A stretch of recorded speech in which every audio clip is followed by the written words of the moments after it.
नमाज पढ़ने पर यूपी पुलिस का आतंकवादी ऑपरेशन, भ्रष्टाचार पर चुप्पी लेकिन नमाज पर एफआईआर दर्ज। स्वागत है आपका हक की आवाज में, मैं हूं शकील अहमद बागमारे।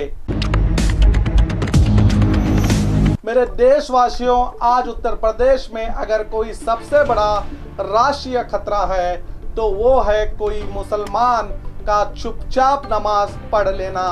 आपको बड़ा अजीब लगा होगा मगर ये हकीकत है।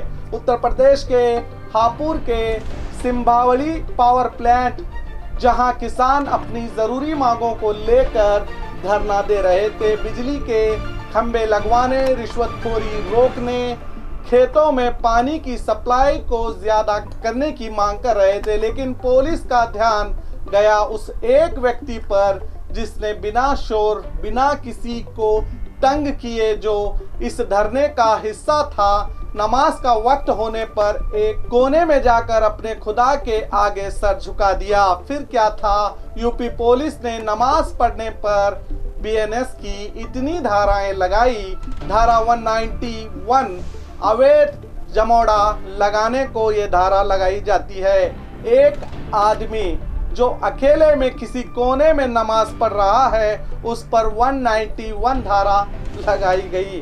धारा 121 सरकारी कामों में रुकावट पैदा करने पर लगाई जाती है। 1 मिनट की नमाज इन्हें सरकारी कामों में रुकावट लगती है। क्या बात है। धारा 351 जनता को परेशान करना, सन्नाटे में सजदा इन्हें जनता को परेशान करना लगता है। अब आप ही बताइए इसने कौन सा कानून तोड़ा है और ये धाराएं जो लगाई गई है, क्या आपको लगता है ये धाराएं इस पर लगनी चाहिए थी? अगर हमारे हिंदू भाई ट्रेन में प्रार्थना करें, भजन गाए, किसी भी पब्लिक प्लेस में प्रार्थना करें तो उन पर कोई कार्रवाई नहीं, और ना ही कोई मुसलमान ये चाहता है कि कार्रवाई हो, और ना ही वो किसी की शिकायत करते हैं। भगवान को याद करना या भगवान की भक्ति करना गुनाह कब से हुआ, और मुसलमान बिना शोर करे नमाज पढ़े तो एफआईआर दर्ज क्यों? ये सीधे सीधे बीजेपी सरकार एक धर्म को टारगेट करने का काम कर रही है, मगर मुसलमान नमाज पढ़े तो क्यों इन अन्य भक्तों को तकलीफ हो रही है? ज़रा सोचिए। ये संविधान के खिलाफ जाकर नफरत बांटने का काम किया जा रहा है, जो गलत है, जिसके लिए सिर्फ मुसलमानों को ही आवाज़ उठाने की ज़रूरत नहीं है, हर एक भारतीय को आवाज़ उठाना चाहिए। तभी भारत की जनता इन नफरती सरकार से और नेताओं से आज़ादी पाएगी। क्या यही है हमारे संविधान का धर्म निरपेक्षता का मतलब? सोचिए, एक मुसलमान नमाज पढ़े और अपने रब से प्रार्थना करता है तो वो क्या राष्ट्र विरोधी गतिविधि बन जाता है? शर्म आनी चाहिए यूपी पुलिस को और यूपी सरकार को, जो गलत तरीके से सिर्फ एक मजहब को बदनाम और टारगेट करने का इरादा रखती है। मैं उन यूपी राज्य के जिम्मेदारों से कहूँगा, आपकी खामोशी ही आपको गुनहगार ठहरा देगी। इसीलिए चाहे वो सरकार हो या पुलिस डिपार्टमेंट, जो संविधान के विरोध जाकर काम करता है उस पर कानूनी कार्रवाई करना जरूरी है, तभी ये नफरती सिस्टम खत्म होगा।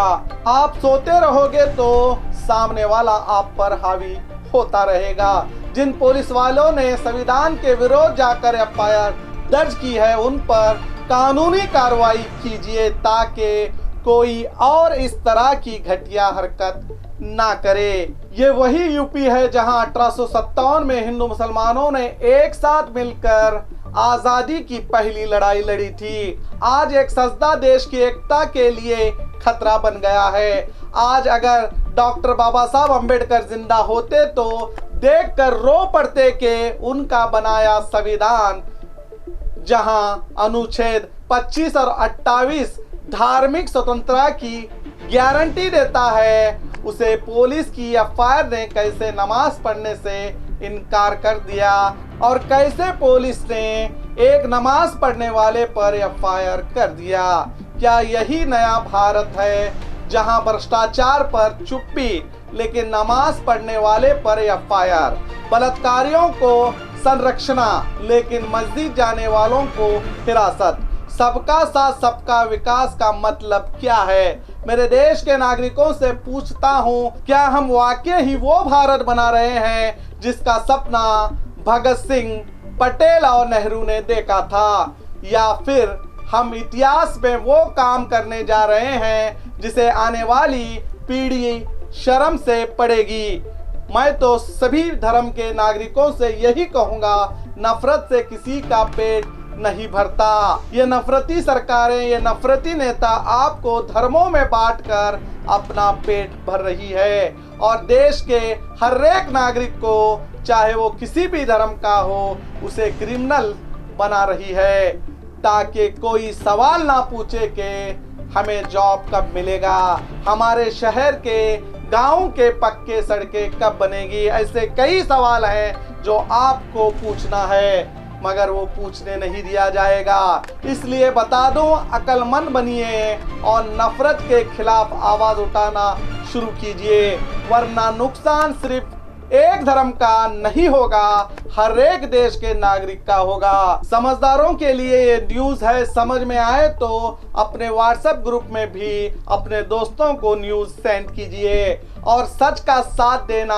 हर एक भारतीय का अधिकार है। जय हिंद।